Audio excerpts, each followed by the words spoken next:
I would like to say how honored and thankful I am to have been invited here today to share with all of you.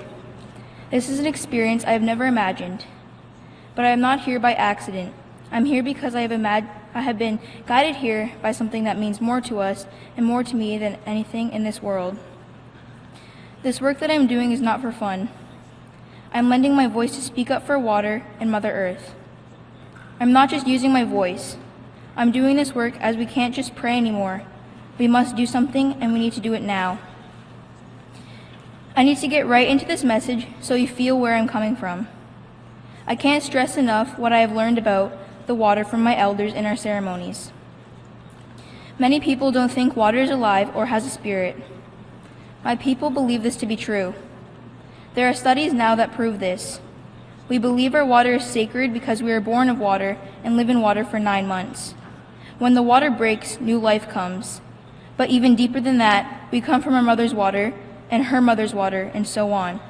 All the original water flows through us from the beginning and all around us. Where I come from, I am so fortunate I could still drink the water from the lake, but sometimes I question it. Not far from where I live, there are communities that have lived through boil water advisories.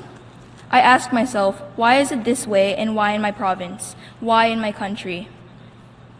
I didn't really understand this because I always hear of the problems in other countries around the world having no water or very polluted water. I really started to think. My mind wandered and thought, what if we ran out of water? I didn't really understand this because I always hear of the problems in other countries around the world having no water or very polluted water.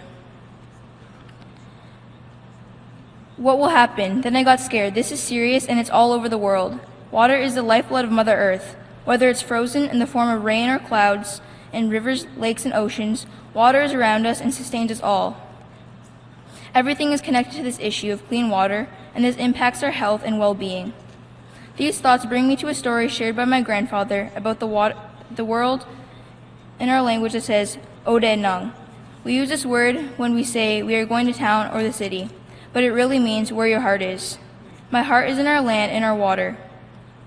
My heart is where I come from. Ask yourself where your heart is. Where is your spirit?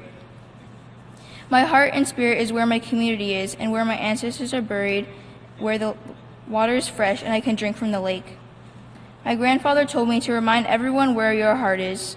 As we need our land to live, and we can't be here without the land and the water, we are all connected. My heart is not for sale, and neither is our water and our lands. So now, here we are all together on March 22nd on World Water Day at the United Nations. We are here to launch the International Decade for Action, Water for Sustainable Development. My first thought is I will be 23 years old in 2028. In my mind, I have taken a photo of where we are today, where we are at with various issues surrounding our water. My snapshot doesn't feel good in terms of pollution, climate change, pipelines breaking, recycling, sanitation, poverty, hunger, and illnesses related to these issues. All I can do is keep helping my auntie educate others and share a story of how we need to respect Mother Earth and need to honor our sacred water. One day, I will be an ancestor, and I want my great-grandchildren to know I tried hard to fight so they can have clean drinking water. Our water deserves to be treated as human with human rights. We need to acknowledge our waters with personhood so we can protect our waters. Our water should not be for sale. We all have a right to this water as we need it. Not just rich people, all people. No one should have to worry if the water is clean or if they will run out of water. No child should grow up not knowing what clean water is or never knowing what running water is. Mr. President, we need to work together. Now is the time to warrior up and empower each other to take a stand for our planet. We need to sustain the little we have now and develop ways not to pollute the environment, and sustain relationships with Mother Earth and save what we have left. I hope to keep my heart in a good place so I can come back and see how much we all have improved with our promise to Mother Earth. Let's not let water and Mother Earth down. Miigwech. Thank you.